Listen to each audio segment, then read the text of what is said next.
Good evening, I'm Farhana Sheikh and these are our top stories for tonight. Nicolas Maduro pleads not guilty to drug charges, claiming he was forcibly taken. And Delcy Rodriguez is formally sworn in as Venezuela's interim president. All that and more coming up on AWANI International.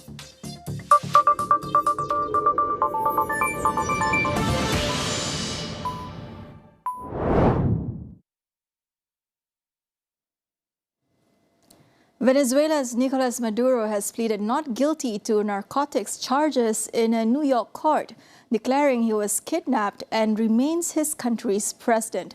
Now, his wife, Celia Flores, also pleaded not guilty to related charges at the same hearing.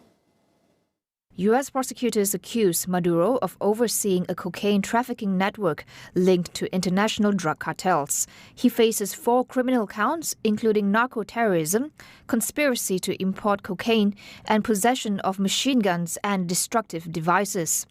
Each count carries a maximum sentence of life in prison. Maduro was first indicted in 2020 along with 14 members of his inner circle as part of a wide-ranging drug trafficking case involving Venezuelan officials and Colombian guerrillas. He has long denied the allegations, saying they are really a cover for foreign interests targeting Venezuela's oil.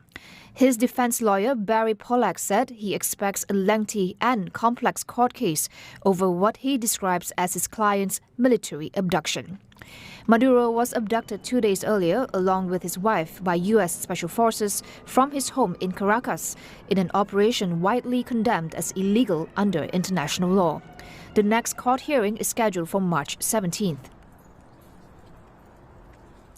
Delcy Rodriguez, formerly Venezuela's vice president, has been formally sworn in as president following U.S. attack and abduction of Nicolas Maduro. Speaking after taking her oath, Rodriguez addressed the National Assembly, saying she assumed office with pain over the suffering caused by what she called illegitimate military aggression. She vowed to guarantee peace along with economic and social stability for the Venezuelan people.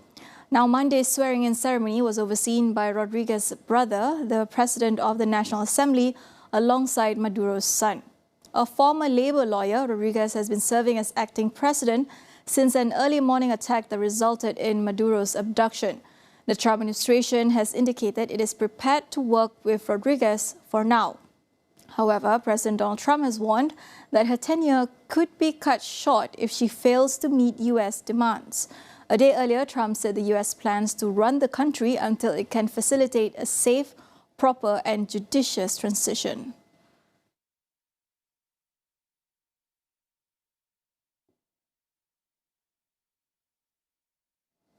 That's the headline for tonight. More coming up after this break.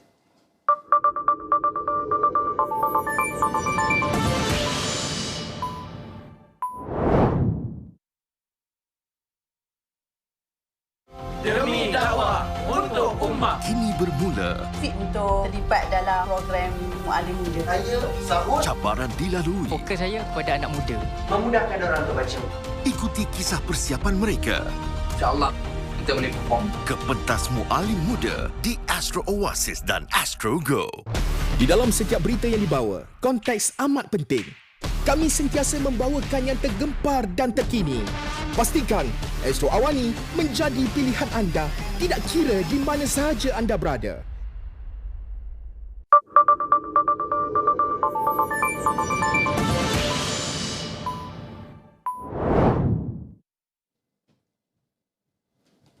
Welcome back. Denmark's Prime Minister has issued a stark warning to the United States after President Donald Trump again suggested taking control of Greenland. Mette Frederiksen says any U.S. attack on a NATO ally would spell the end of the alliance and undermine global security built since the Second World War. Trump said the United States needs Greenland from the standpoint of national security. The Arctic island is largely self-governing, but but remains part of the Danish kingdom. Its foreign and security policy is still controlled by Copenhagen. Frederiksen, in an interview on Danish television, said that a military attack by one NATO member on another would cause everything to stop, including NATO itself. Greenland's strategic location between Europe and North America makes it a critical site for the U.S. ballistic missile defense system. It also holds valuable mineral resources.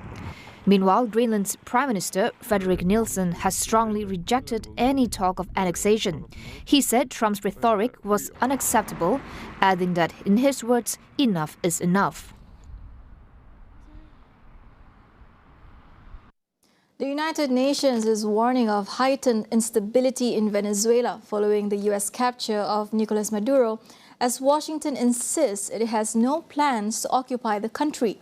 The move comes after the UN Security Council met in New York just hours before Maduro's session in a Manhattan federal court.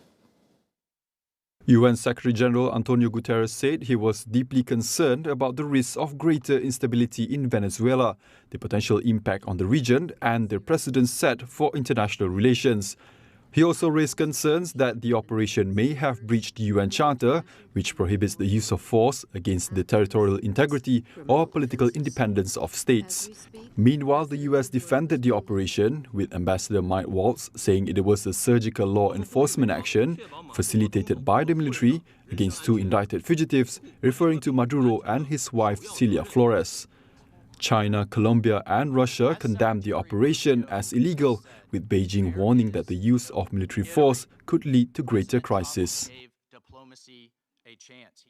Colombian President Gustavo Petro has warned that he would take up arms if necessary amid escalating threats from the United States. Now, this comes after U.S. President Donald Trump threatened military action against Colombia on the pretense of fighting drug trafficking. Trump has frequently traded insults with the country's left-wing president.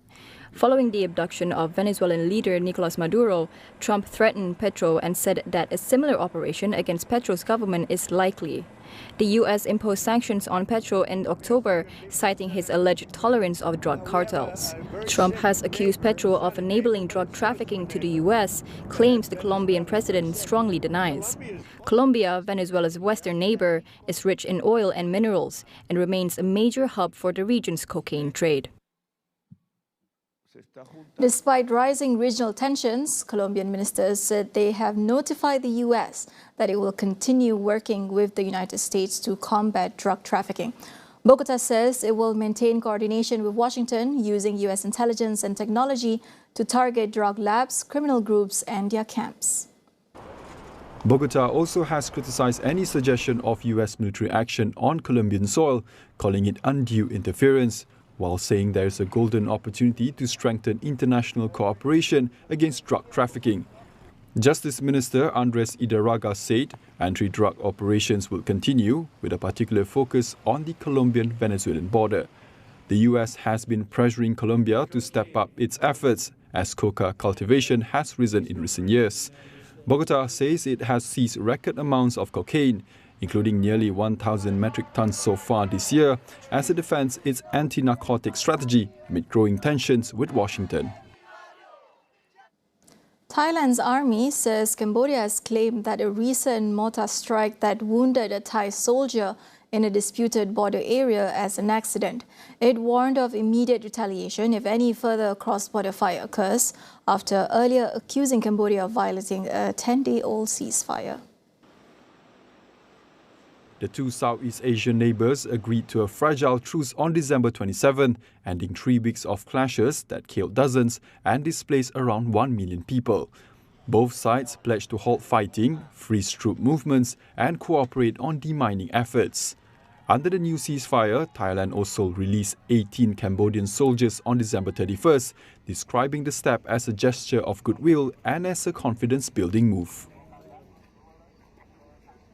Ukraine's allies are meeting in Paris to seek agreement on security guarantees for Kyiv in the event of a ceasefire with Russia. Ukrainian President Volodymyr Zelensky is expected to join more than 27 leaders, along with senior U.S. negotiators Steve Witkoff and Jared Kushner. Diplomatic efforts to end a nearly 4-year war have intensified since November. But there are few signs Moscow is ready to accept current proposals, with territory remaining a major sticking point and fighting continuing on the ground. Kiev has warned that any ceasefire without strong guarantees could allow Russia time to regroup. Zelensky is seeking clear assurances from Washington to help secure commitments from other allies. President Donald Trump says the United States could subsidize energy companies to help rebuild Venezuela's oil industry after his administration removed Nicolas Maduro from power. Speaking to NBC News, Trump said U.S. oil firms could expand in the country and start production in less than 18 months. He added the effort will require significant investment, with companies potentially repaid through government subsidies or future oil revenues. However, Trump did not say how oil production would be restored, nor did he clarify who would control oil revenues during the reconstruction period. Venezuela sits on the world's largest proven oil reserves, with an estimated 303 billion barrels. But the country produces only a fraction of that today. Output has fallen sharply since the early 2000s, after former President Hugo Chavez and later the Maduro administration tightened control over the oil industry. Some Western companies, including the US firm Chevron, still operate in Venezuela, but their operations have shrunk.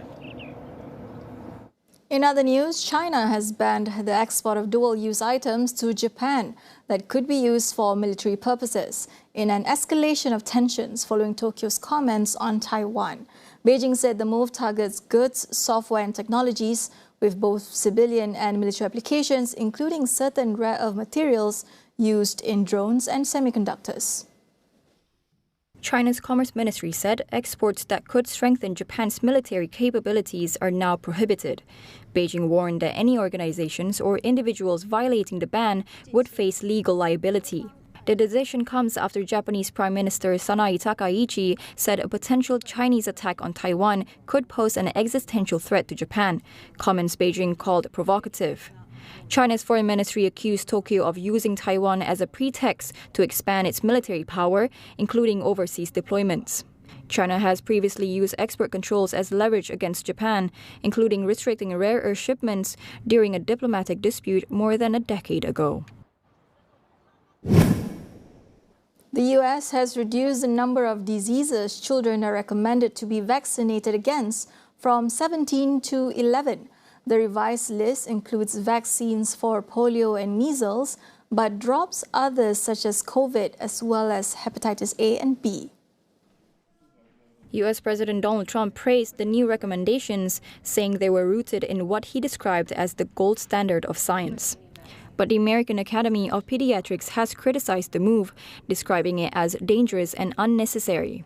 The overhaul marks the latest sweeping policy change under the Trump administration, led by Health Secretary Robert F. Kennedy Jr. Kennedy, who has long expressed skepticism about vaccines, said the changes followed what he called an exhaustive review. He said the new schedule protects children, respects families, and helps rebuild trust in public health while strengthening transparency and informed consent.